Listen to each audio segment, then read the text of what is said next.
Hello everyone, I am Meenu Sharma from Nursing Department Clinical Instructor in RPIIT Medical and Technical Campus. Today my topic is post-operative care. What is post-operative care?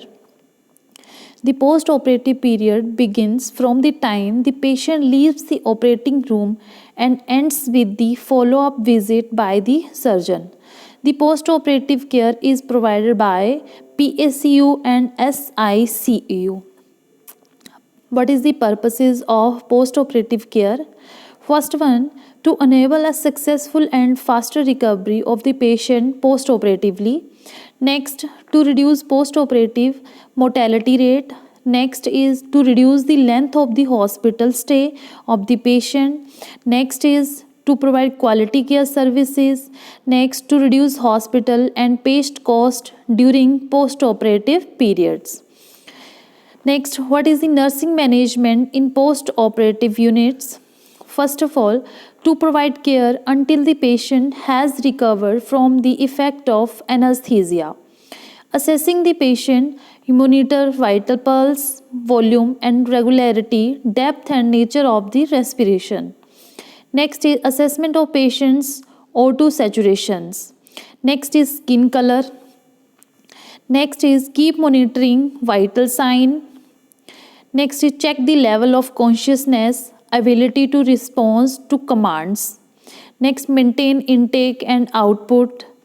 Protect airway by proper positioning of the patient's head, by clearing airway. Oxygen therapy. Pharyngeal obstructions can occur when the patient lie on the back, as there are chance for tongue to fall back. Next, maintaining IV stability. Hypovolemic shock can be avoided by timely administration of IV fluid, blood and blood products and medications. Replacement of fluids like colloids and crystalloids. Next is keep the patient warm, monitor intake and output balance, monitor the vital continuously with the patient condition. Shock position. Keep the patient in shock position, flat on back, legs elevated at 20° plus knee-capped state. Next is assessment of the surgical site. First of all, we check the hemorrhage. Next is to a serious complication of surgery that result death.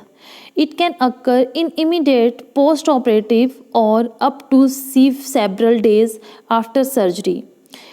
If left untreated, cardiac output decreases and blood pressure and HV level will fall rapidly.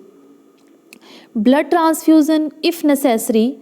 The surgical site incision should always be inspected.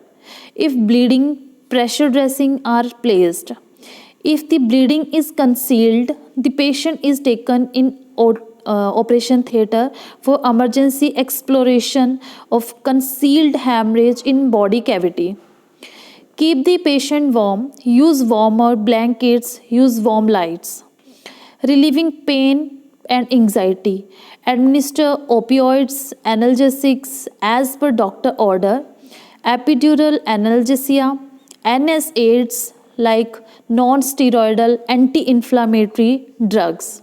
Next is psychological support to relieve fear and give support. Next is controlling nausea and vomiting.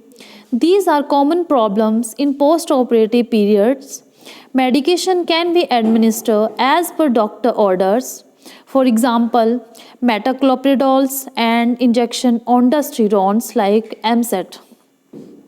Discharge from the post-operative units. A patient remains in the post-operative unit until the patient has fully recovered from anesthesia. Following measures are used to determine the patient ready for discharge from post-operative units. Stable vital sign oriented to person, place, and time or events. Adequate oxygen saturation level, urine output at least 30 ml per hour. minimal pain as per respiratory functions. Check the score more than 9 before shifting from post-operative anesthesia care unit.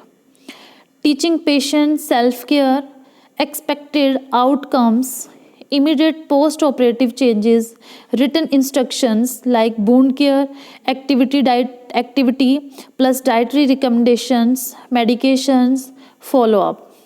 Thanks everyone.